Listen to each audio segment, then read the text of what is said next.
লাফাং পশ্চিম পাড়া নূরে মদিনা যুব সংগঠনের উদ্যোগে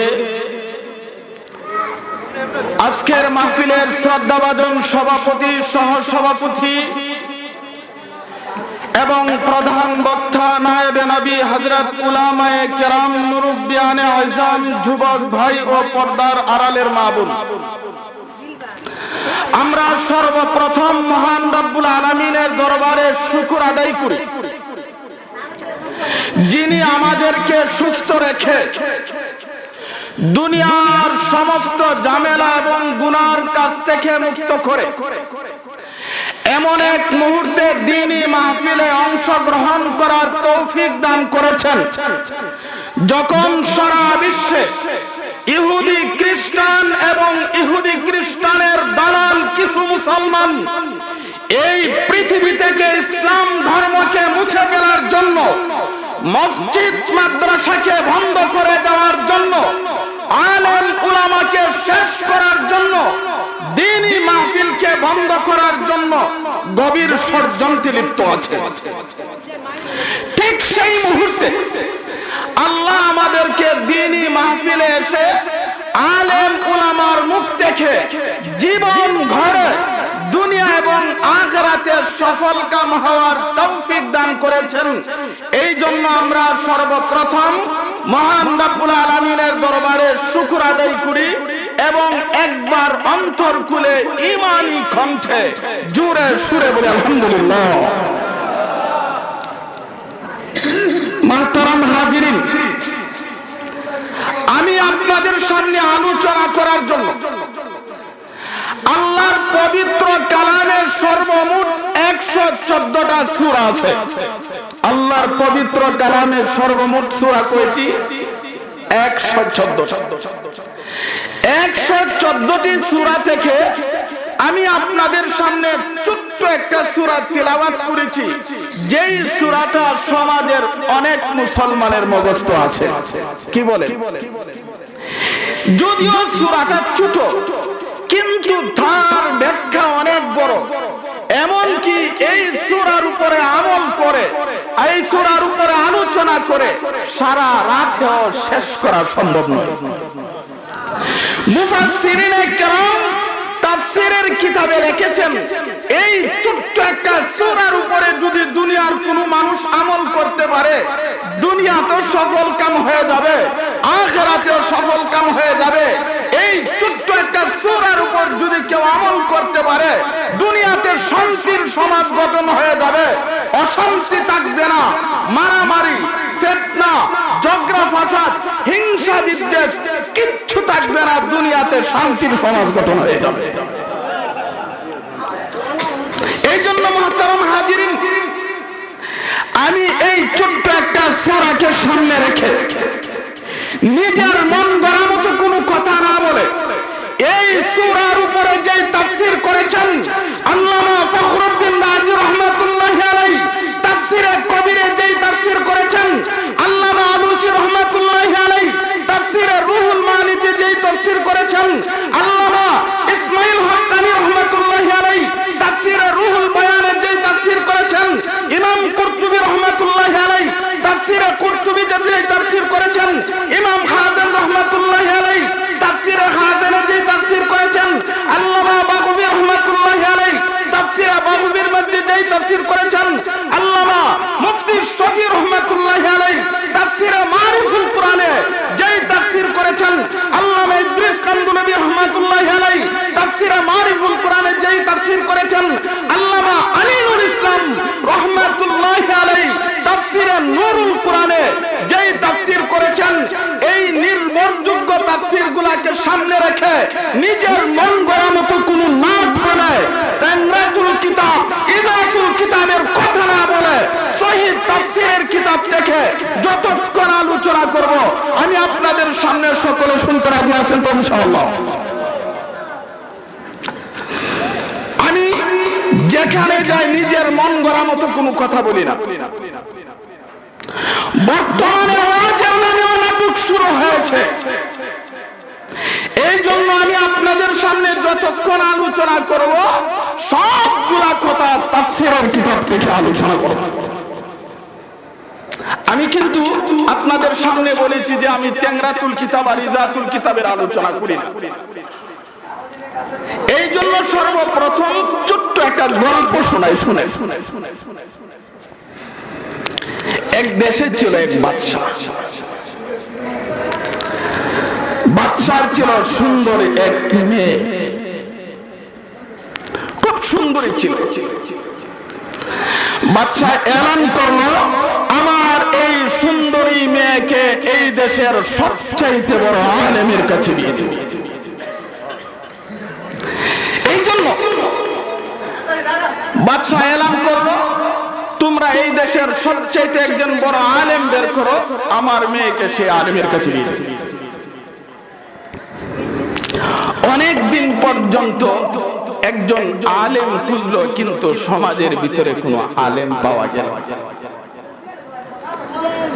শেষ পর্যন্ত ওই দেশে ছিল এক বাটপার চোর।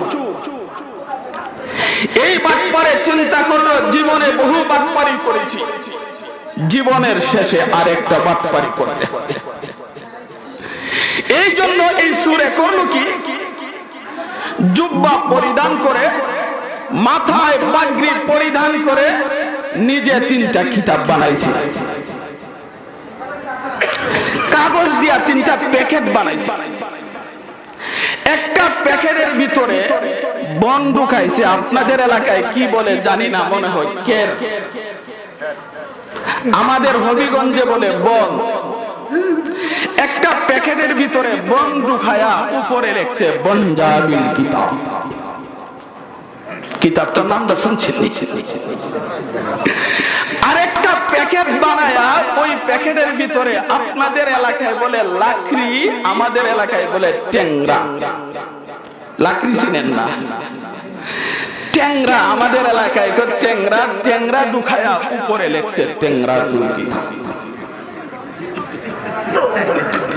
আরেকটা প্যাকেটের ভিতরে কয়েকটা ইট ঢুকায়া উপরে লেখছে ইজাতুল কিতাব। এবার 3টা কিতাব বুকের সাথে জড়ায়া আসরের পরে বাদশার বাড়ির সামনে দিয়ে রওনা করছে। হঠাৎ করে বাদশা দেখে তার বাড়ির সামনে দিয়া অনেক বড় একজন আলেম চলে যাচ্ছে। বাদশা তোরা কোথায় রে? এতদিন পর্যন্ত একজন আলেম খুঁজে পাস না, আমার বাড়ির সামনে দিয়া দিয়ে অনেক বড় আলেম চলে যাচ্ছে। যাও একজন গিয়া তাকে বলো বাদশা আপনাকে ডাকছে। একজন লোক দৌড় দিলেন, দৌড় দিয়া গিয়া বলল হুজুর বাদশা আপনাকে ডাকছে। যেই মাত্র এই কথা বলছে, এই হুজুরে করছে কি, হাত উঠায়া 2 গালে 2টা চর বসায়,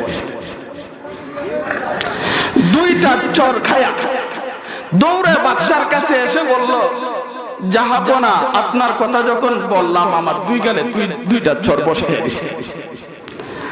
কয় তুমি যে প্রথম গিয়া সাক্ষাৎ করছো সালাম দিছো নি?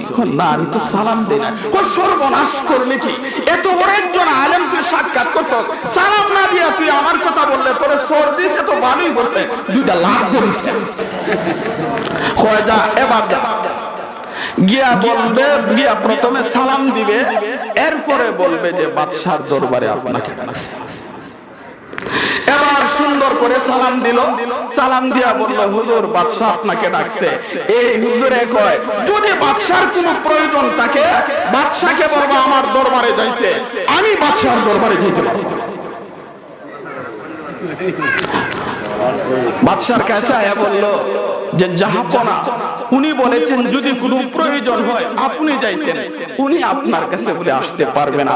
বাদশাহ যা বলছো ঠিকই বলেছো, হক্কানি উলামায়ে কেরাম দুনিয়ার কাউকে পরোয়া করে না, একমাত্র আল্লাহকে পরোয়া করে। তবে তুমি যে তার কাছ থেকে আসলা তারে কি দেখছো গো? কো বাদশাহ তার কাছে 3টা কিতাব দেখছি। কি কি কিতাব? একটা কিতাবের নাম টেংরাতুল কিতাব, আরেকটা কিতাবের নাম ইজাতুল কিতাব, আরেকটা কিতাবের নাম হলো পঞ্জাবিল কিতাব। বাদশা কই সর্বনাশ রে, কত কিতাবের নাম শুনলাম, কুরআন শরীফের নাম শুনলাম, বুখারী শরীফের নাম শুনলাম, মুসলিম শরীফের নাম শুনলাম, আবু দাউদের নাম শুনলাম, ইবনে মাজার নাম শুনলাম, তাফসীরে কবিরের নাম শুনলাম, রুহুল মানির নাম শুনলাম, রুহুল বয়ানের নাম শুনলাম, কুরতুবীর নাম শুনলাম, ইবনে হাজামের নাম শুনলাম, মারিফুল কোরআনের নাম শুনলাম, টেংরাতুল কিতাবের নাম তো আর শুনি নাই রে, ইজাতুল কিতাবের নাম তো আর শুনি নাই, পঞ্জাবিল কিতাবের নাম শুনি নাই। এতদিনে সবচাইতে বড় আলেম পাইছি, তার কাছে আমার মেয়ের বিয়ে দিতে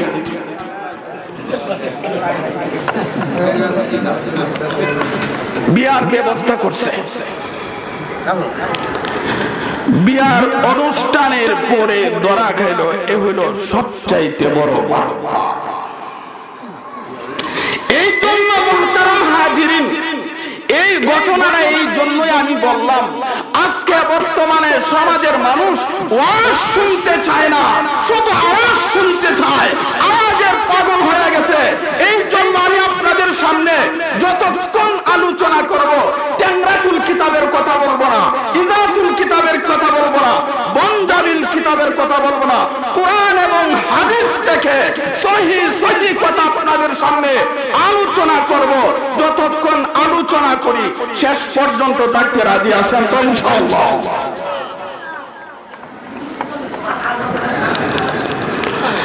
আমি আপনাদের সামনে যেই সূরাটা তিলাওয়াত করলাম, এই সূরার তাফসীরে মুফাসসিরিনে কেরাম লিখেছেন জগৎ মোট 5টা। জগৎ মোট কয়টি?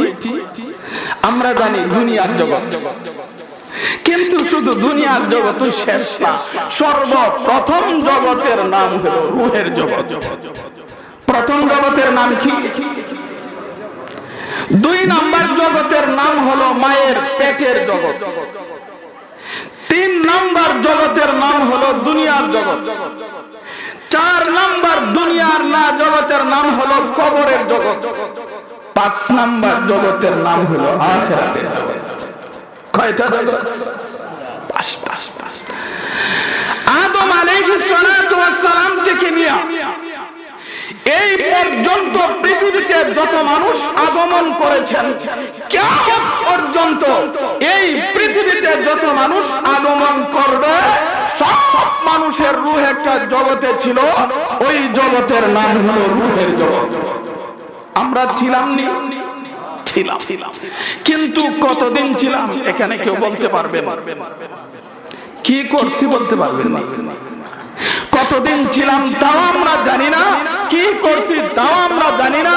এই জন্য আল্লাহর পক্ষ থেকে ঘোষণা, হে দুনিয়ার মানুষ, রূহের জগতে তোমরা যতদিন ছিলা আমি আল্লাহ তোমাদেরকে ক্ষমা করে দিলাম। মরণের পরে রূহের জগতের হিসাব আমি আল্লাহর কাছে তোমাদের দিতে হবে। তাহলে আমরা কোন জগৎ থেকে মুক্তি পাইলাম? 2 নাম্বার রূহের জগৎ থেকে আল্লাহ প্রত্যেকটা মানুষকে মায়ের পেটের জগতে পাঠিয়ে দেন। মায়ের পেটে আমরা কম বেশি 10 মাস 10 দিন ছিলাম না? ছিলাম। কিন্তু কি করছি স্মরণ আছে? কতদিন ছিলেন? এই জন্য আল্লাহর পক্ষ থেকে ঘোষণা, হে দুনিয়ার মানুষ, মায়ের পেটে যতদিন ছিলাম মায়ের পেটের জগতের হিসাব আমি আল্লাহর কাছে দিতে হবে না, তোমাদেরকে ক্ষমা করে দিলাম। কয় জগৎ থেকে মুক্তি পাইলাম? 3 নাম্বার হলো আমরা দুনিয়ার জগৎ। মুফাসসিরিনে কেরাম তাফসীরের কিতাবে লিখেছেন, হে দুনিয়ার মানুষ, সূরাতুল আসর আমি যেই সূরা তেলাওয়াত করেছি, এই সূরার তাফসীর শুনে, এই সূরার আলোচনা শুনে দুনিয়ার জিন্দেগিতে যদি আমল করতে পারো, সামনে তোমাদের আরো 2টা জগৎ আছে। একটা জগতের নাম হলো কবরের জগৎ, আরেকটা জগতের নাম হলো আখিরাতের জগৎ। মুফাসসিরিনে কেরাম এই তাফসীরের কিতাবে গ্যারান্টি দিয়েছেন, যদি দুনিয়ার জিন্দেগিতে তাই সূরাতুল আসরের তাফসীর শুনে আমল করতে পারো, কবর কবরের জগতে তোমাদের কোনো ভয় নাই, আখিরাতের জগতে তোমাদের কোনো ভয় নাই। আল্লাহ নিজ দায়িত্বে তোমাদেরকে জান্নাতে প্রবেশ করাই দিবেন। এই জন্য আল্লাহ কায়দে বলেন লা খাউফুন আলাইহিম ওয়ালা হুম ইয়াহজানুন। আল্লাহ বলেন, হে দুনিয়ার মানুষ, তোমরা যদি সূরাতুল আসরের তাফসীর শুনে ওই সূরার উপর আমল করতে পারো, আমি আল্লাহ ঘোষণা দিলাম কবরের জগতে তোমাদের কোনো ভয় নাই, আখিরাতের জগতে তোমাদের কোনো ভয় নাই। আল্লাহ নিজ দায়িত্বে জান্নাতে ঢুকায়া দিবেন। এবার বুঝেন এই সূরার তাফসীর শোনা দরকার আছে না? ওয়াজ মাহফিল কোন কারণে করা হয়? এই কোরআনের তাফসীর শোনার জন্যই। ওয়াজ মাহফিলে এসে কিছু কথা শুনে যদি জীবন ধরতে না পারে, জীবন যদি পরিবর্তন না হয়, তাহলে ওয়াজ মাহফিল করে কোনো লাভ আছে? এই জন্য মুহতারাম হাজিরিন, বর্তমান সমাজে ওয়াজ মাহফিল খুব বেশি হইতেছে, কিন্তু আমাদের ভিতরে কোনো পরিবর্তন নাই, আমাদের ভিতরে কোনো পরিবর্তন নাই। তার কারণ আমরা সঠিক কথাগুলো সমাজে পাইতেছি না। এই জন্য আমি এই সূরাকে সামনে রেখে আপনাদের সামনে যতক্ষণ আলোচনা করব, আমার কথা শুনলেই বুঝতে পারবেন আমি অতিরিক্ত কোনো কথা বলি না, যা আলোচনা করব সব এই সূরার তাফসীর দেখি বলবো। এই সূরার নাম হলো সূরাতুল আসর। আর কোন সময় শুনছেন সূরার নাম? অনেকেই মুখস্থ আছে, কিন্তু এই সূরার নাম আল্লাহ সূরাতুল আসর কেন রাখলেন এবং আসর শব্দের অর্থটা কি আমাদের বুঝতে হবে, এবং এই সূরাটা আল্লাহ কেন নাজিল করলেন, এই দুইটা কথা যদি বুঝতে পারি তাহলে এই সূরার তাফসীর আমাদের জন্য বোঝা একেবারে সহজ হয়ে যাবে। আমরা দৈনিক কয়েকত নামাজ পড়ি, ফজর, জোহর, আসর, মাগরিব, এশা। এই 5 ওয়াক্ত নামাজের এক ওয়াক্ত নামাজের নাম হলো আসর। না নাই, আসরের নামাজটা যেই সময়ে আদায় করি ওই সময়টাকে আসর বলা হয়। কি বলেন? অথবা তাফসীরের কিতাবে লিখেছেন আসর শব্দের অর্থ হলো অনির্দিষ্ট জামানা বা কাল। আল্লাহ এই সূরার শুরু দিয়া আসরের নামাজের কসম, আসরের সময়ের কসম, অনির্দিষ্ট জামানা বা কালের কসম খায়া আল্লাহ দুনিয়ার মানুষকে একটা গুরুত্বপূর্ণ কথা বলেছেন। এই জন্য এই সূরার নাম আল্লাহ রেখে দিয়েছেন সূরাতুল আসর। আল্লাহ এই সূরার শুরু দিয়া কিসের কসম খাইছে? আসরের নামাজের কসম। আল্লাহ বলেন আল্লাহ বলেন, হে দুনিয়ার মানুষ, আমি আসরের নামাজের কসম খাইলাম, আসরের সময়ের কসম খাইলাম, অনির্দিষ্ট জামানা বা কালের কসম খায়া দুনিয়ার মানুষকে একটা গুরুত্বপূর্ণ কথা বললাম। এই জন্য এই সূরার নাম রেখে দিলাম সূরাতুল আসর। আল্লাহ 30 পারা কোরআনে যেখানে গুরুত্বপূর্ণ কথা বলছেন সেখানে কসম খাইছেন। দেখেন এক সূরা, সূরা 3, আমরা নাম শুনছি কিনা? আল্লাহ বলেন ওয়াত-তিনি ওয়াজ-যাইতুন ওয়া তুরি সিনিন ওয়া হাযাল বালাদিল আমিন। আল্লাহ এই সূরাতে দুইটা ফলের কসম খাইছে, একটা শহরের কসম খাইছে, একটা পাহাড়ের কসম খাইছে। আল্লাহ কয়, হে দুনিয়ার মানুষ, আমি আল্লাহ ডুমুর ফলের কসম খাইলাম। ডুমুর ফল নাম শুনছেন? ডুমরা, ডুমরার মতো নই। আল্লাহ বলে আমি জাইতুনের কসম খাইলাম। জাইতুন একটা ফল আমাদের দেশের জলফাইয়ের মতো। আল্লাহ বলেন মক্কা শহরের কসম খাইলাম, সিনাই পর্বতের কসম খাইলাম।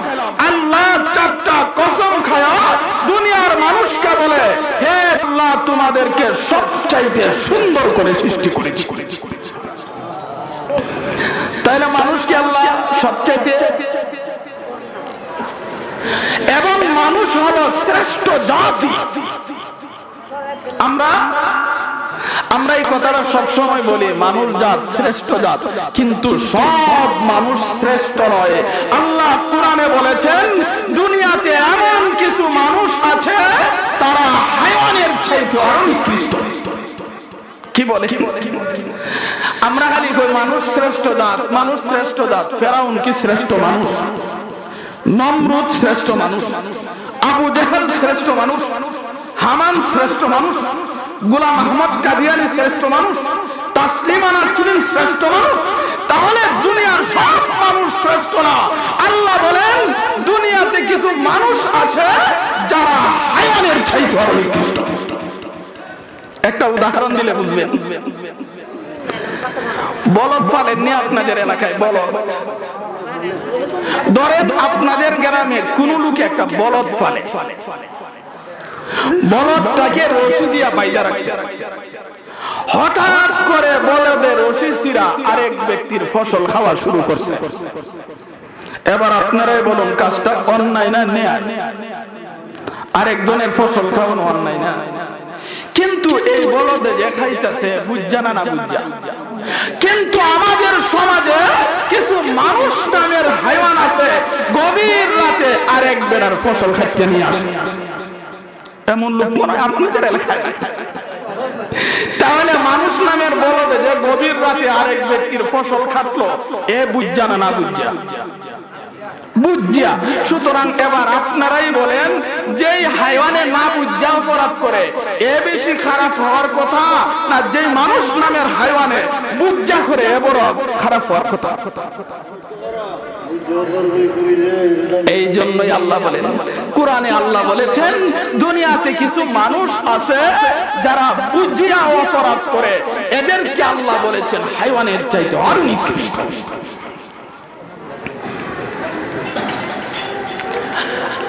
মুহতারাম হাজিরিন, তাহলে আমি আপনাদের সামনে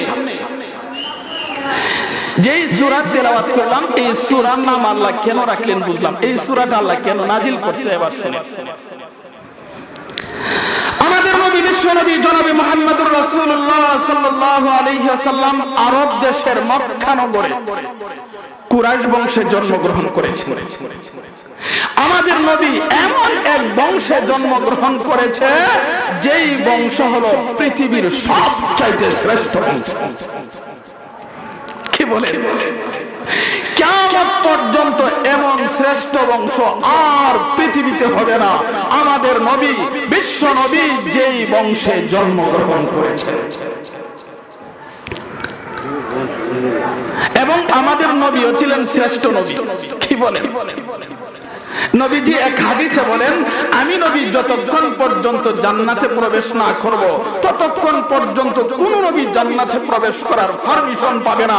আমাদের নবী বলেন আমি নবীর উম্মত যতক্ষণ পর্যন্ত জান্নাতে প্রবেশ না করবে ততক্ষণ পর্যন্ত আর কোন নবীর উম্মত জান্নাতে প্রবেশ করার পারমিশন পাবে না। এই হাদিসে প্রমাণ করে আমাদের নবী শ্রেষ্ঠ নবী, আমরা হইলাম শ্রেষ্ঠ নবী। তো নবীজি জন্মগ্রহণ করার পর থেকে নিয়ে দীর্ঘ 40 বছর পর্যন্ত নবীজি 40 বছর পর্যন্ত মক্কার কাফের বেঈমানদের সাথে চলাফেরা করছেন, উঠা বসা করছেন, খাওয়া দাওয়া করছেন, সব কিছু করছেন। 40 বছরের ভিতরে নবীজি কালেমার দাওয়াত দেন নাই, নামাজের কথা বলেন নাই, রোজার কথা বলেন নাই, হজের কথা বলেন নাই, যাকাতের কথা বলেন নাই, সুদ থেকে নিষেধ করেন নাই, ঘুষ থেকে নিষেধ করেন নাই, মদ গাঞ্জা থেকে নিষেধ করেন নাই, চুরি ডাকাতি থেকে নিষেধ করেন নাই। প্রশ্ন হবে 40 বছর করলেন না কেন? সংক্ষিপ্ত জবাব, আল্লাহর পক্ষ থেকে নির্দেশ হয় নাই। যার কারণে 40 বছর আমাদের নবীর কোন শত্রু ছিল না, 40 বছর আমাদের নবীর কোন দুশমন ছিল না। মক্কার কাফের বেঈমান সহ আমাদের নবীকে বলতো ছেলেটা বড় ভালো, আল আমিন, সাদিক, বিশ্বাসী। কিন্তু 40 বছর পরে আল্লাহ বললেন হে বন্ধু আর ঘরে বসে থাকতে পারবেন না, এবার মানুষের কাছে দাওয়াত দেন। এবার নবীজি কালেমার কথা বলতে লাগলেন, নামাজের কথা বলতে লাগলেন, রোজার কথা বলতে লাগলেন, হজের কথা বলতে লাগলেন, যাকাতের কথা বলতে লাগলেন, সুদ থেকে নিষেধ করতে লাগলেন, ঘুষ থেকে নিষেধ করতে লাগলেন, মদ গাঞ্জা থেকে নিষেধ করতে লাগলেন। 40 বছর যারা আমাদের নবীর প্রশংসা করেছিল তারাই বলে মুহাম্মদ ছেলেটা খারাপ হয়ে গেছে। এখন মুহাম্মদ কি হয়ে গেছে? খালি বলাই শুরু করছে না, আমাদের নবীরে কি কষ্ট দেওয়া শুরু করছে দেখে। আল্লাহ যখন নির্দেশ করলেন বন্ধু হে আর ঘরে বসে থাকতে পারবেন না, এবার মানুষের কাছে দাওয়াত দেন। আমাদের নবী চিন্তা করলেন অল্প সময়ের ভিতরে কোথায় গেলে বেশি মানুষকে দ্বীনের পথে দাওয়াত দেওয়া যাবে। এই জন্য নবীজি বাজারে গেলেন। বাজারে গিয়ে বলে ইয়া আইয়ুহান নাস কুলু লা ইলাহা ইল্লাল্লাহ তুফলিহুন। নবীজি বলল হে দুনিয়ার মানুষ তোমরা বলো লা ইলাহা ইল্লাল্লাহ। হে দুনিয়ার মানুষ মূর্তি পূজা ছেড়ে দাও, একমাত্র আল্লাহর পূজা করো। তোমরা যদি আল্লাহকে মানো, আল্লাহকে যদি বিশ্বাস করতে পারো, আমাকে যদি বিশ্বাস করতে পারো, তাহলে দুনিয়া তো সফল কাম হয়ে যাবে, আখিরাত তো সফল কাম হয়ে যাবে। যখন নবীজি বাজারে গিয়া মানুষকে দ্বীনের দিকদার দাওয়াত দিতে লাগলো, আবু জেহেলের নাম শুনছেন? আবু জেহেল তাড়াতাড়ি যুবকদেরকে ডাইকে একটা মিটিং জমাইল।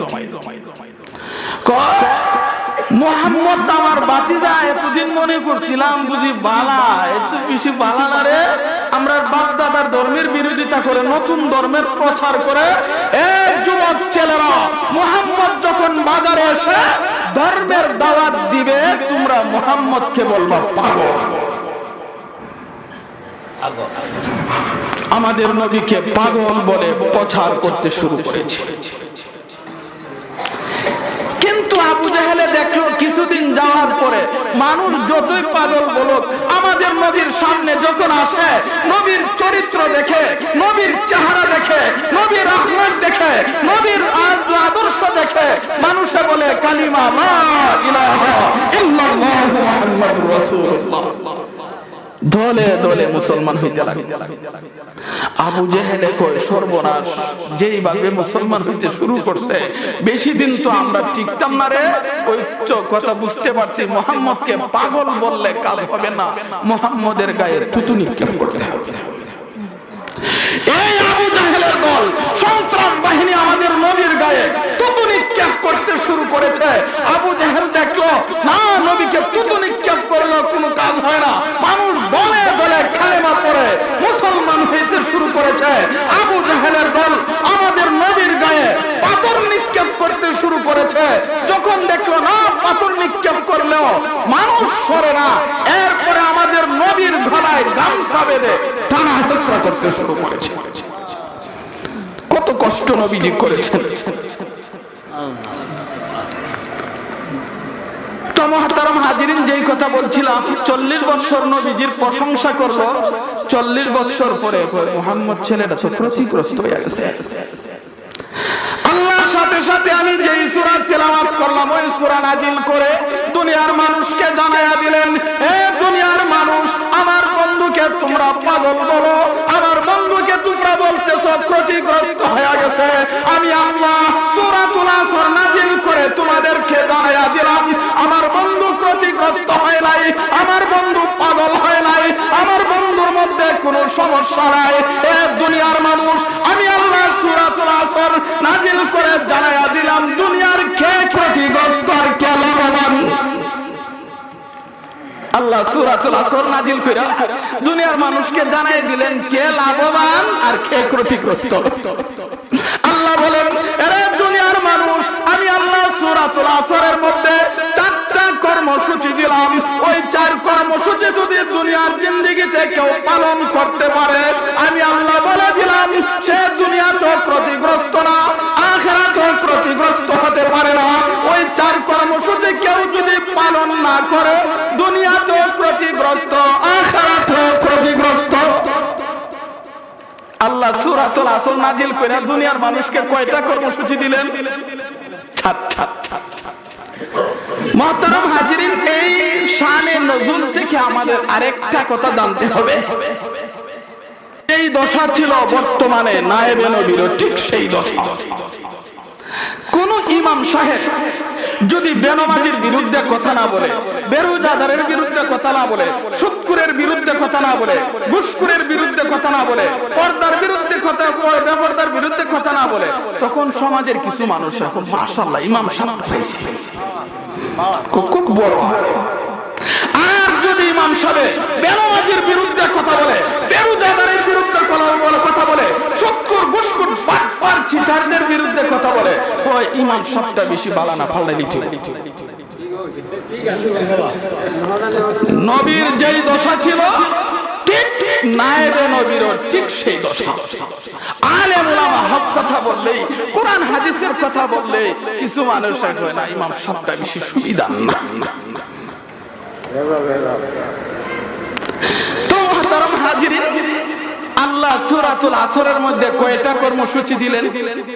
আল্লাহ বলেন, এক নাম্বার ইন্নাল্লাযীনা আমানু, এক নাম্বার হলো যারা ঈমান আনবে, ওয়া আমিলুস সালিহাত, দুই নাম্বার হলো যারা নেক কাজ করবে, তিন নাম্বার হলো ওয়া তাওয়াসাউ বিল হক, হকের উপর থাকার জন্য একে অপরে উপদেশ করবে, ওয়া তাওয়াসাউ বিস সাবর, হকের উপর থাকতে গেলে অনেক বিপদ আপদ আসবে, ওই বিপদ আপদ ধৈর্য ধারণ করার জন্য উপদেশ করবে। আল্লাহ সূরাতুল আসরে কয়টা কর্মসূচি দিলেন? আল্লাহ বলেন, এক নাম্বার ঈমান আনো, দুই নাম্বার আমল করো, তিন নাম্বার হকের উপর থাকার জন্য মানুষকে বলো, চার নাম্বার হকের উপর থাকতে গেলে অনেক ঘূর্ণিঝড় আসবে, সহ্য করতেই হবে। আল্লাহ বলেন, এই চার কর্মসূচি যদি পালন করতে পারো, দুনিয়াতে কবরে তোমার কোনো ভয় নাই, আখিরাতে কোনো ভয় নাই। আল্লাহ বলেন ডাইরেক্ট তোমাকে জান্নাতে প্রবেশ করায় দাও। তাহলে কয়টা কর্মসূচি মুহতারাম হাজিরিন? এক নাম্বার কর্মসূচির নাম হলো ঈমান, এক নাম্বার কর্মসূচি। কিন্তু বর্তমান সমাজের অধিকাংশ মুসলমানের ঈমান হলো গুণে ধরা ঈমান। আমাদের সমাজের মানুষের ঈমান কিসে ধরা ঈমান? প্রশ্ন হইব, গুণে ধরা ঈমান। যেই মুসলমান কালিমা পড়ছে লা ইলাহা ইল্লাল্লাহ কিন্তু নামাজ পড়ে না, তার ঈমান হলো গুণে ধরা ঈমান। কালেমা পড়ছে রোজা রাখে না, তার ঈমান হলো গুণে ধরা ঈমান। কালেমা পড়ছে রোজা রাখে না, তার ঈমান হলো গুণে ধরা ঈমান। কালেমা পড়ছে যাকাত দেয় না, তার ঈমান হলো গুণে ধরা ঈমান। কালেমা পড়ছে হজ করে না, তার ঈমান হলো গুণে ধরা ঈমান। কালেমা পড়ছে সুদ খায়, তার ঈমান হলো গুণে ধরা ঈমান। কালেমা পড়ছে ঘুষ খায়, তার ঈমান হলো গুণে ধরা ঈমান। কালেমা পড়ছে মদ গাঁজা খায়, তার ঈমান হলো গুণে ধরা ঈমান। কালেমা পড়ছে মানুষের গীবত করে, চুগলখড়ি করে, মানুষের জমি আত্মসাৎ করে, তার ঈমান হলো গুণে ধরা ঈমান। তাহলে আমাদের সমাজের মানুষের ঈমান কিসে ধরা ঈমান? সুতরাং গুণে ধরা ঈমান থাকতো না, পূর্ণাঙ্গ ঈমানদার হইতা। তাফসীর মাহফিল, ওয়াজ মাহফিলের ব্যবস্থা এই জন্যই, যাতে করে আমরা গুণে ধরা ঈমানদার না হই, পূর্ণাঙ্গ ঈমানদার হইতে পারি। কি বলে? তাহলে আমাদের সর্বপ্রথম বুঝার দরকার ঈমান কারে কয়, ঈমান কাকে বলে? ঈমান কাকে বলে? মুফাসসিরিনে কেরাম তাফসীরের কিতাবে লেখা, আত-তাসদীকু বিমা জাআ বিহিন নবী সাল্লাল্লাহু আলাইহি ওয়াসাল্লাম ইতিমাদান আলাইহি। আমাদের নবী, বিশ্ব নবী জনাবে মুহাম্মদুর রাসূলুল্লাহ পরম সত্যবাদী ছিলেন না? আমাদের নবী মাঝে মাঝে মিথ্যা কথা বলেছেন। আমাদের নবী জীবনে কোনোদিন মিথ্যা কথা বলেন নাই। আমাদের নবী পরম সত্যবাদী ছিলেন। এই কথার আস্থাশীল হয়ে আমাদের নবী আল্লাহর কাছ থেকে আমাদের জন্য যা কিছু এনে দিয়েছেন সবগুলা কথা সঠিক, এই বিশ্বাস করার নাম হলো ঈমান। তাহলে বুঝতে হবে আল্লাহর কাছ থেকে আমাদের নবী কি আনছেন? 30 পারা কুরআন। আল্লাহর কাছ থেকে আমাদের নবী কি আনলেন? আর কোরআনের ব্যাখ্যা স্বরূপ আমাদের নবী দুনিয়াতে 10 লক্ষ সহিহ হাদিস রেখে গেছেন। কত হাদিস রেখে গেছেন? সুতরাং কোরআনও আল্লাহর কাছ থেকে নবীজি পেয়েছেন, হাদিসও আল্লাহর কাছ থেকে পেয়েছেন। কোরআনের শব্দ আল্লাহ, অর্থ আল্লাহ। হাদিসের শব্দটা হলো বিশ্ব নবীর মুখ থেকে এসেছে, কিন্তু অর্থটা হলো আল্লাহ।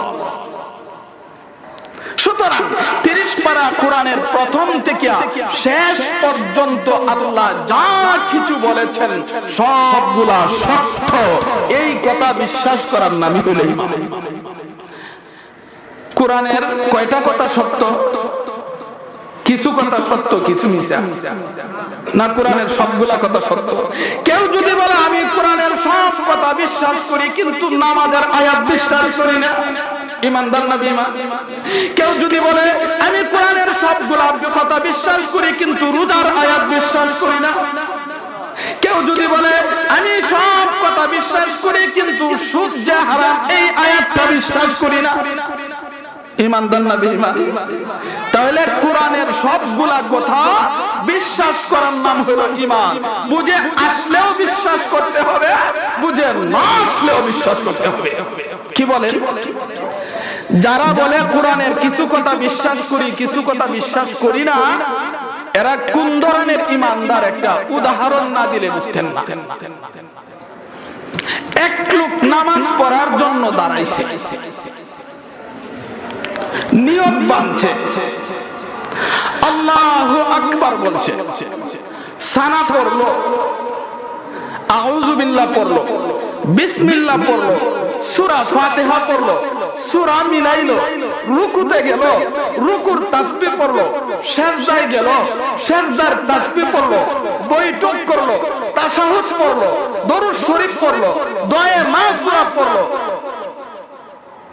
কিন্তু উযু করছে না, নামাজ হইছে। ওমা সব করলো, একটা বাদ দিলে সমস্যা কি? কোন ব্যক্তি যদি নামাজের মধ্যে সবগুলা আদায় করে কিন্তু উযু না করে, তার নামাজের যেই অবস্থা, কেউ যদি বলে আমি কোরআনের সব কথা বিশ্বাস করি একটা আয়াত বিশ্বাস করি না, এরও কি অবস্থা? কথাটা বুঝছেন কিনা? তাহলে ঈমান কাকে বলে? কোরআনের কিছু কথা বিশ্বাস করলে না, সবগুলা কথা বিশ্বাস করলে। সুতরাং আমরা কি কোরআনের কিছু কথা বিশ্বাস করি না, সবগুলা কথা বিশ্বাস করি? সবগুলা কথা বিশ্বাস। ঈমান হইল সবচাইতে মূল্যবান জিনিস। ঈমান হইল সবচাইতে। কারো দুনিয়াতে টাকা আছে, পয়সা আছে, বাড়ি আছে, ঘর আছে, সব আছে, কিন্তু তার ভিতরে ঈমান নাই। আল্লাহর কাছে তার কোনো টাকা নাই, পয়সা নাই, বাড়ি নাই, ঘর নাই, কিন্তু তার ঈমান মজবুত। আল্লাহর কাছে তার বহু দাম। কি বলে? সুতরাং আমাদের ঈমান ঠিক করার দরকার আছে না নাই? এবার একটা গুরুত্বপূর্ণ কথা শোনা। দুনিয়াতে যার কাছে মূল্যবান সম্পদ আছে তার পিছনে চোর ডাকাতও আছে, না নাই? মুফাসসিরিনে কেরাম তাফসীরের কিতাবে লেখেন, যার কাছে মূল্যবান ঈমান আছে এর পিছনে ঈমান চোরও আছে। যেমন ভাবে টাকা সম্পদ চোর আছে, এমনি ভাবে ঈমান চোর আছে। আমি নিজের কোনো কথা বলি না। আবু নাঈম সামারকান্দি রাহমাতুল্লাহি আলাইহি তানবিহুল গাফিলিন নামক কিতাবে লিখেছেন, ঈমান চোর হলো তিনটা। ঈমান চোর কয়টা?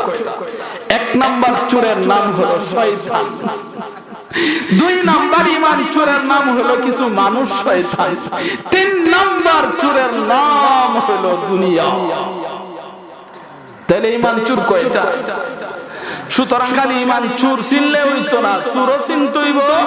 এই চোর থেকে আমাদের ঈমান কেমনে বাঁচাইতাম এটাও জানতে হইব। তাহলে ঈমান চোর কয়টা মুহতারাম হাজিরিন? এবার এক নাম্বার চোরের নাম, দুই নাম্বার চোরের নাম মানুষ শয়তান, তিন নাম্বার চোরের নাম দুনিয়া। তো এই তিন চোরে কেমনে চুরি করে এটাও জানতে হইব, আর ঈমানদারে কেমনে রক্ষা করতাম এটাও। মুহতারাম হাজিরিন, আমি যতক্ষণ আলোচনা করতেছি কোন মন গড়া কথা বলছি, তাহলে মনোযোগ সহকারে শুনবে। আশা করি যদি শুনতে পারি তাহলে জীবনের জন্য অনেক ফায়দা হয়ে যাবে। কথা বলি না, এইগুলা হলো তাফসীর কোরআন হাদিসের কথা। খালি ঘন্টা ঘন্টা ছায়া থাকলে কি হইব যদি কিছু না বুঝেন? কোন কথা যদি বাড়িতে না নিয়ে যাইতে পারেন, 5 ঘন্টা 3 ঘন্টা বয়া ছায়া দিচ্ছেন, একটা কথাও বাড়িতে নিতে পারলেন না, কি লাভ?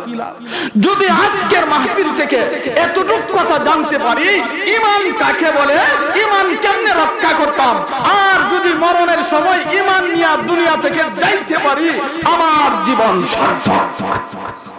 কি বলে? আর দুনিয়াতে সবকিছু করলাম কিন্তু ঈমান খান নিয়ে যাইতে পারলাম না, এর চাইতে অপমানে আর আছে? তাহলে ঈমান চুর কয়টি? 1 নাম্বার চুরের না, শয়তান কেমনে চুরি করে শুনেন। 4 তরিকার 4 ইমাম ছিল, এবং এদের মধ্যে সবচাইতে বড় পীরের নাম বড় পীর আব্দুল কাদের জিলানী। নাম শুনছেন? বড় পীর আব্দুল কাদের জিলানী রহমাতুল্লাহি আলাইহি একবার উনার খানকার ভিতরে গভীর রাতে ইবাদত বন্দেগীতে লিপ্ত। কিসে লিপ্ত? মিস্টার শয়তান আইছে। আবার শয়তান যে আইছে কিন্তু শয়তানের সুরতে না, জিব্রাইল ফেরেশতার বাপ দইরা আইছে একটা বিশাল বড় সিংহাসন লয়া। গভীর রাতে দরজার পাশে সিংহাসনটা রেখে আব্দুল কাদের জিলানী রাহমাতুল্লাহি আলাইহি দরজায় আওয়াজ করলো, ইয়া আব্দুল কাদের উখরুজ, হে আব্দুল কাদের জিলানী ঘর থেকে বের হও। আব্দুল কাদের জিলানী রাহমাতুল্লাহি আলাইহি দরজা খুললেন, খুইলা দেখে সর্বনাশ, বারে বিশাল বড় এক সিংহাসন, পুরাটা উঠান্তকিত হয়ে গেছে। কে তুমি? কো আমি জিব্রাইল ফেরেশতা। জিব্রাইল ফেরেশতা না শয়তান? কো তুমি জিব্রাইল ফেরেশতা, কেন এসেছো? কো আল্লাহ সার্টিফিকেট দিয়া পাঠাইছে, আপনার ইবাদত বন্দেগী আল্লাহ এত পছন্দ করছে, আল্লাহ সার্টিফিকেট দিয়া পাঠাইছে আজ থেকে আপনার আর ইবাদত বন্দেগী করতে হবে না। অথচ ইবাদত বন্দেগী কিছুদিন করলেই সার্টিফিকেট পায় না, মরণ পর্যন্ত ইবাদত বন্দেগী করতে হয়। শয়তানে কয় হুজুর আল্লাহ আমাকে পাঠাইছে, আমি জিব্রাইল ফেরেশতা, আজ থেকে আপনার নামাজ পড়তে হবে না, রোজা রাখতে হবে না, যাকাত দিতে হবে না, ইবাদত বন্দেগী আর লাগবে না, এই নেন সার্টিফিকেট। আব্দুল কাদের জিলানী রাহমাতুল্লাহি আলাইহি চিন্তা করলো, একবারে আদম নবী থেকে নিয়া মুহাম্মদুর রাসূলুল্লাহ পর্যন্ত কোন নবী দুনিয়াতে ইবাদতের সার্টিফিকেট পায় নাই। সমস্ত নবী মরণ পর্যন্ত নামাজ পড়েছেন, আবু বকর মরণ পর্যন্ত নামাজ পড়েছেন, ওমর মরণ পর্যন্ত নামাজ পড়েছেন, ওসমান রাদিয়াল্লাহু তাআলা মরণ পর্যন্ত নামাজ পড়েন, সমস্ত সাহাবী, সমস্ত ওলি আউলিয়া গাউস কুতুব সবাই মরণ পর্যন্ত নামাজ পড়ছে, আর এই জিব্রাইল ফেরেশতা দেখয় আমারে বলে সার্টিফিকেট দিছে। তাহলে কি মুহতারাম হাজিরিন, কিছুদিন ইবাদত বন্দেগী করলে সার্টিফিকেট পাওয়া যায় না, মরণ পর্যন্ত নামাজ পড়তে হয়? এই জন্য আব্দুল কাদের জিলানী রাহমাতুল্লাহি আলাইহি চিন্তা করলো, জিব্রাইল ফেরেশতার তো কাজ ছিল নবীদের কাছে আসা, তাহলে আমার কাছে আইলো কেন? আচ্ছা দেখি আল্লাহ কোরআনে কি বলে। আল্লাহ বলে ওয়াবুদ রাব্বাকা হাত্তা ইয়াতিয়াকাল ইয়াকিন। আল্লাহ বলেন, হে রে দুনিয়ার মানুষ, ইবাদত বন্দেগী করতে হবে মরণ পর্যন্ত। আব্দুল কাদের জিলানী রাহমাতুল্লাহি আলাইহি মনে মনে চিন্তা করলো, আরে জিব্রাইল ফেরেশতার কাজ ছিল নবীদের কাছে যাওয়া, আমার কাছে কেন আসলো? আল্লাহ কোরআনে বলতেছেন ইবাদত বন্দেগী করতে হবে মরণ পর্যন্ত, আর এই জিব্রাইল ফেরেশতা দিকে আল্লাহ আমাকে সার্টিফিকেট দিয়েছে। না না, সে জিব্রাইল ফেরেশতা হতে পারে না। আমি বুঝতে পারছি সে হলো মিস্টার শয়তান, আমার ঈমান চুরি করার জন্য এসেছে। এই জন্য বড় পীর আব্দুল কাদের জিলানী রাহমাতুল্লাহি আলাইহি বলেন, লা হাওলা ওয়ালা কুওয়াতা ইল্লা বিল্লাহ। যেই মাত্র বলছে, তাফসীরের কিতাবে লেখছে, লা হাওলা ওয়ালা কুওয়াতা ইল্লা বিল্লাহ, কেউ যদি পরে এতেম বোমার মতো কাজ করে, এবার জিবরাইল ফেরেশতা সিংহাসন লয়া জায়গা। আব্দুল কাদের জিলানী রাহমাতুল্লাহি আলাইহি বলেন, ও জিবরাইল ফেরেশতা, তুমি নি আমার কাছে সার্টিফিকেট নিয়ে এসেছিলে, তুমি চলে যাও কেন? আমি তো আসলে জিবরাইল ফেরেশতা না, আমি হলাম মিস্টার শয়তান, আপনার ঈমান চুরি করার জন্য এসেছিলাম।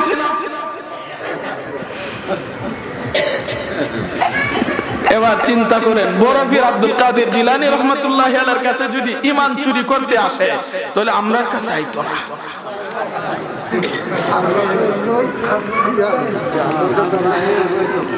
তাহলে কেমনে ঈমানদারে রক্ষা করবে? এই জন্য মুহতারাম হাজিরিন, ইমাম গাজ্জালী রাহমাতুল্লাহি আলাইহি একটা কিতাব লিখেছেন। এই কিতাবের নাম হলো তাবলীগে দ্বীন। কিতাবের নাম কি? তাবলীগে দ্বীন। এই কিতাবটা আমি যখন 2008 সালে ঢাকা ইসলামিক রিসার্চ সেন্টার বসুন্ধরায় পড়ালেখা করি ফতোয়া বিভাগে, তখন প্রথম দিন ক্লাসে যাওয়ার পরে আমার এক উস্তাদ ছিলেন আল্লামা হযরত মাওলানা জামালউদ্দিন সাহেব রাহমাতুল্লাহ কে আসার কয়েক বছর পরে তিনি ইন্তেকাল করেছেন। তিনি বললেন, আমার ক্লাসে বসতে হলে ইমাম গাজ্জালীর এই কিতাবটা না পড়া পর্যন্ত বসার অনুমতি নাই। তখন আমরা কিতাবটা কিনেছিলাম উর্দু ভাষায় লিখিত। উর্দু ভাষায় কিতাবটা লিখিত। ওই কিতাবে লিখেছেন ইমাম গাজ্জালী রাহমাতুল্লাহি আলাইহি, শয়তান হলো কুকুরের মতো। শয়তান কার মতো? কুত্তার মতো। আপনি যদি কারো বাড়ির সামনে দিয়া যান,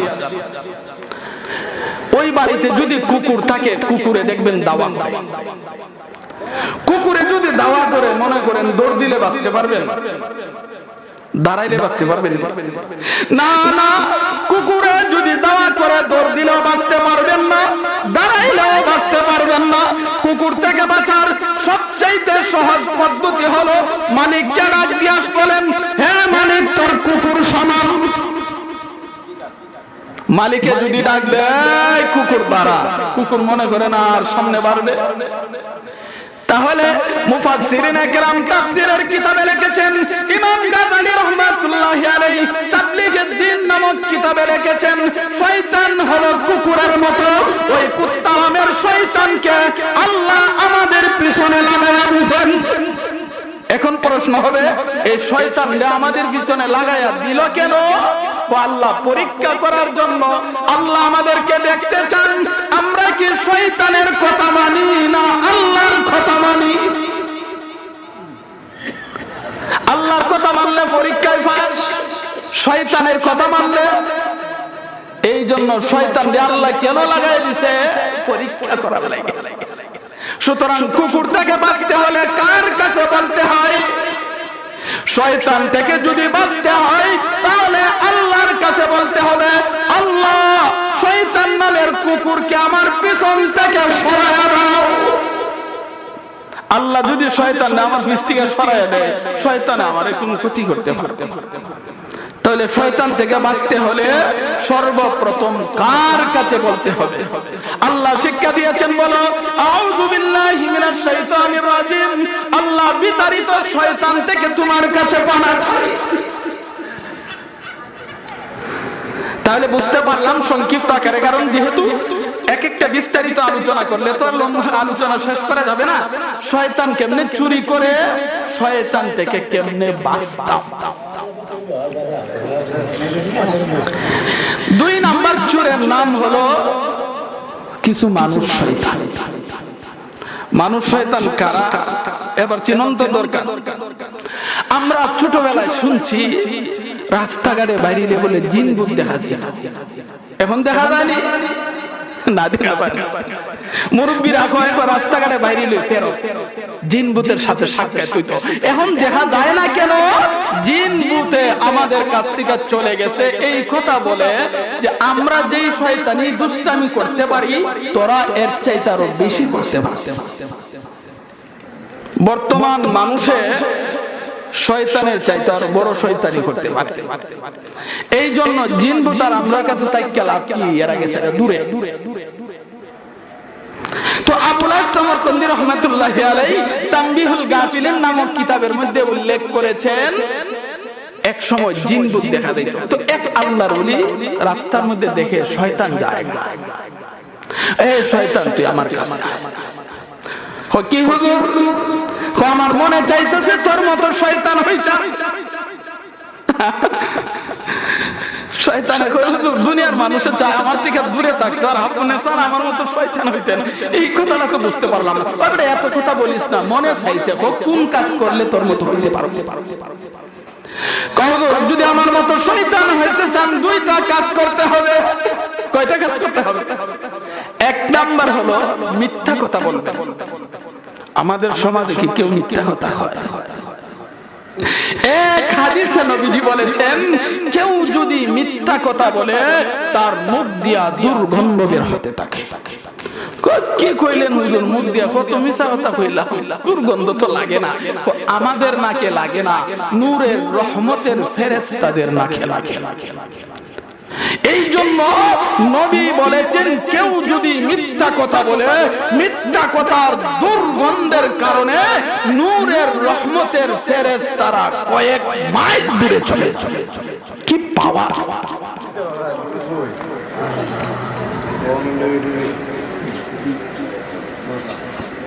দুই নাম্বার হলো ওগো আল্লাহর ওলি খালি মিছা কথা কইলে হইতো না, মিথ্যা কথা হইবে আর সাথে সাথে হবে খুদার কসম আমি করছি না।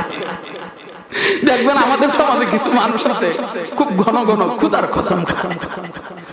দেখছেন কত বাটপার! একটা ছোট্ট ঘটনা কইলে বুঝবেন। এক লোক বাজারে গেছে দুধ কেনার জন্য। দুধ কেনার সময় জিজ্ঞাসা করলো, ভাই দুধের সাথে পানি মিশাইছ? খুব খুদার কসম আমি দুধের সাথে পানি মিশাইছি না। দুধ কিনলেন। বর্তমান আধুনিক জামানায় দুধ কিনা যেই মাত্র যন্ত্র ফিট করছে ছায়া থেকে সর্বনাশ, দুধের চাইতে পানি বেশি। দুধের সাথে পানি মিশাই না লোক নাই মনে করেন।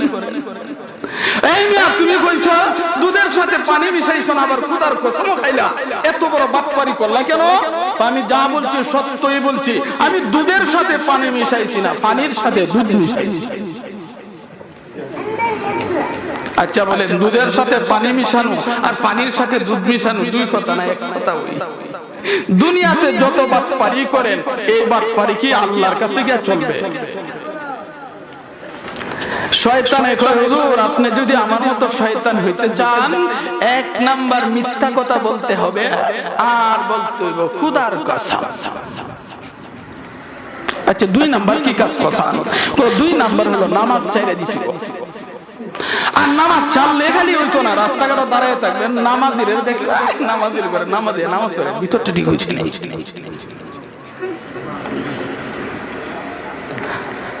আলেম উলামার বিরুদ্ধে কথা বলবেন, মসজিদ মাদ্রাসার বিরুদ্ধে কথা বলবেন, তাহলেই আমার মতো শয়তান আপনি হইতে পারবেন। এই ঘটনা দ্বারা বোঝা গেল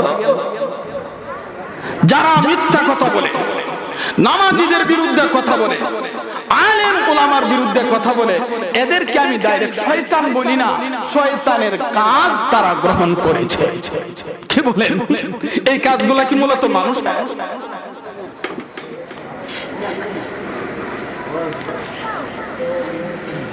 তাহলে মানুষ শয়তান কারা? এই দেশের ইহুদি খ্রিস্টান মানুষের ঈমানকে চুরি করার জন্য বহু ধরনের চক্রান্ত শুরু করেছে।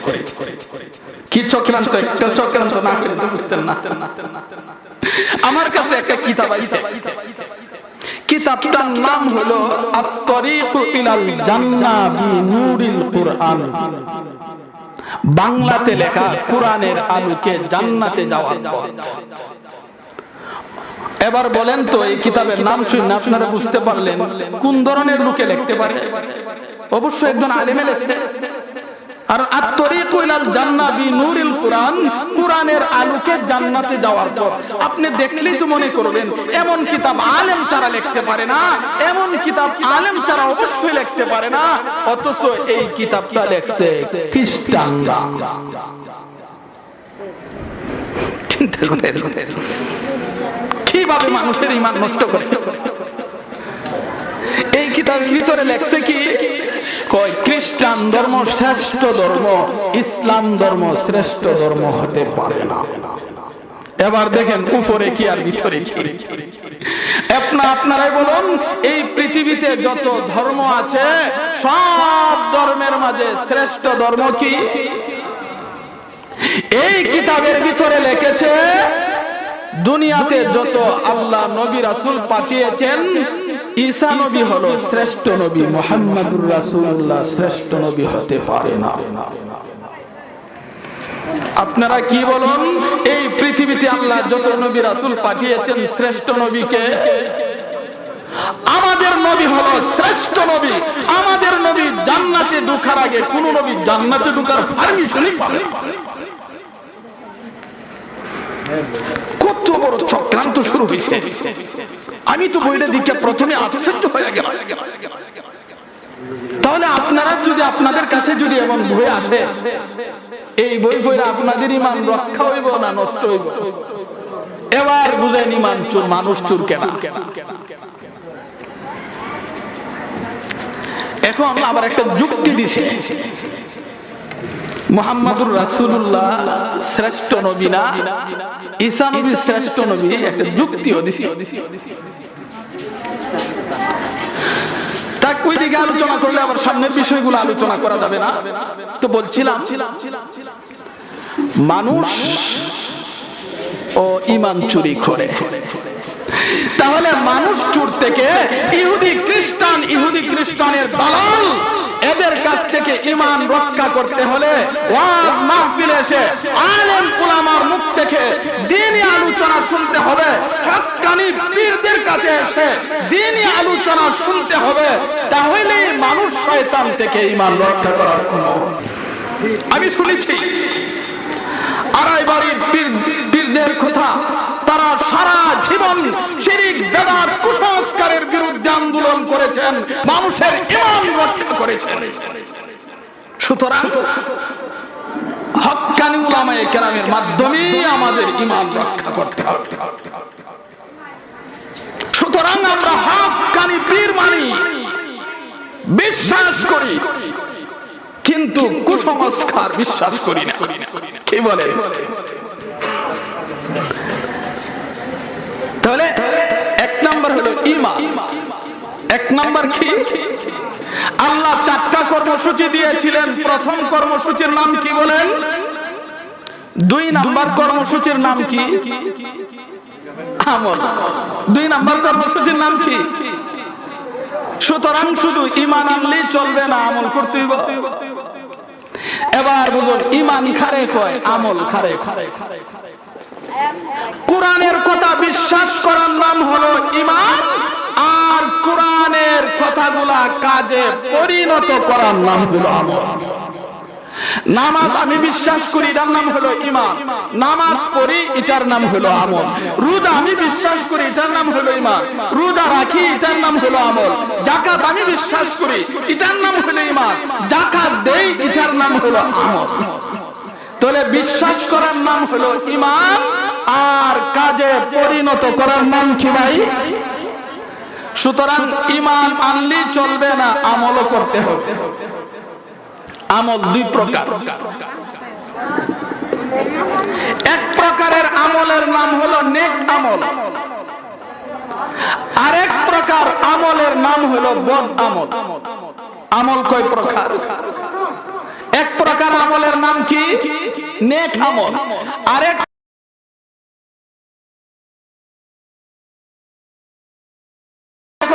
আল্লাহ 30 পারা কোরআনে যেই কাজগুলা করতে বলেছেন ওইগুলাকে বলা হয়, ওইগুলাকে বলা হয় নেক আমল। আর যেইগুলা করতে নিষেধ করেছেন ওইগুলাকে বলা হয় বদ আমল। মুহতারাম হাজিরিন, আপনাদের প্রধান বক্তা আসছেন, কিছুক্ষণের ভিতরেই আলোচনা করবেন, আমিও আলোচনাটা গুছায় শেষ করে দিচ্ছি।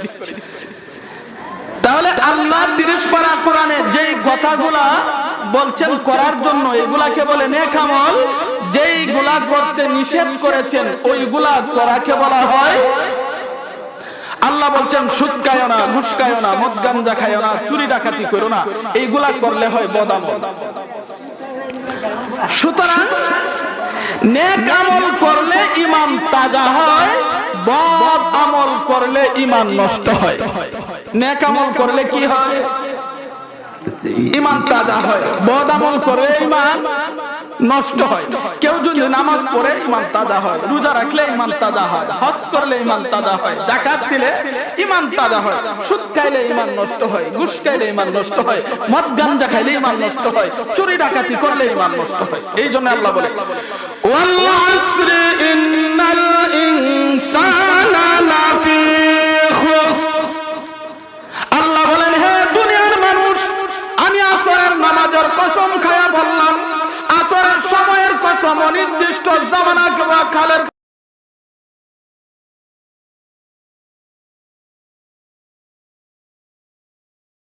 কর্মসূচি দিলাম। 1 নম্বর হলো ঈমান, 2 নম্বর হলো আমল, 3 নম্বর হলো হকের উপর থাকার জন্য উপদেশ করা, 4 নম্বর হলো হকের উপর থাকতে গেলে অনেক বিপদ আপদ আসবে, ওইগুলা ধৈর্য ধারণ করার উপদেশ করা। ওই 4 কর্মসূচি পালন করনেওয়ালারাই হলো সফল কাম। এই জন্য আল্লাহ বলেন 1 নম্বর হলো ঈমান আনো, 2 নম্বর নেক আমল করো। ঈমান আনো, নেক আমল করো। নেক আমল করলে ঈমান তাজা হয়, বদ আমল করলে ঈমান নষ্ট হয়। কেমনে নষ্ট হয়? আমাদের সমাজের অনেকে বলে, আমি নামাজ না পড়লো আমার ঈমানটা ঠিক আছে, রোজা না রাখলেও আমার ঈমানটা ঠিক আছে, কয় কিনা।